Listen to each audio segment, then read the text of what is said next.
My cousin crashed my brand new bike, then smirked and said, "My parents will make you forgive me." But she didn't know I wasn't their real niece. I'd been saving for 2 years to buy that sleek black Trek mountain bike. Every lawn mowing gig, every dog walking job, every time I sold handmade crafts online, all for this moment. When I finally rode it off the bike shop, I felt something I hadn't experienced in years, pure pride, 24 hours. That's how long I got to enjoy it. I came home from school to find Emily sprawled on our living room couch, scrolling through her phone. At 17, she'd never held a part-time job, never paid a bill, never faced a real consequence for anything. "Keys," she said without looking up. "I'm meeting friends at the skate park." "Absolutely not." I kept my helmet in my backpack. "Take the bus or call mom." She rolled her eyes. "Don't be weird about it. It's just a bike." That should have been my warning.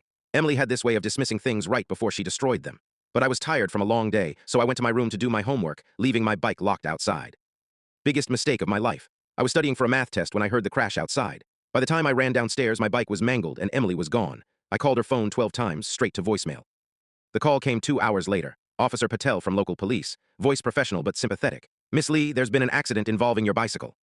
My stomach dropped. "Is the rider okay?" "She's fine, bike's totaled though." "Rider said she's your cousin." I drove to the scene in my old scooter, hands shaking. The sidewalk looked like a war zone, my beautiful Trek bike destroyed. And there was Emily leaning against a police cruiser like she was waiting for a ride to the mall.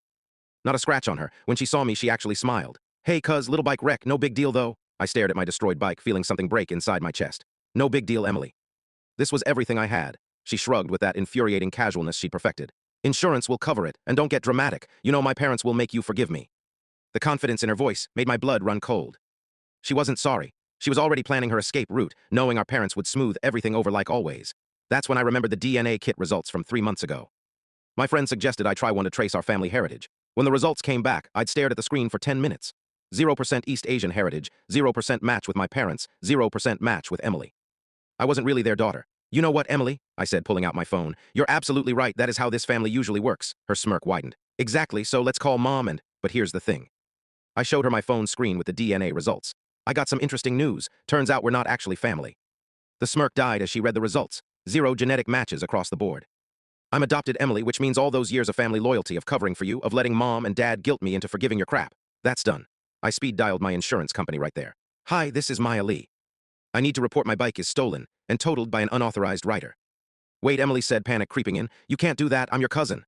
"No," I said, watching her face crumble. "You're not." The insurance agent was very interested to hear the rider wasn't on my policy and had taken the bike without permission. Grand theft, they called it. Emily started crying, real tears for once. For the first time in 17 years, there was no safety net, no family protection, no way to make this someone else's problem. I walked back to my scooter, leaving her with the police and the wreckage.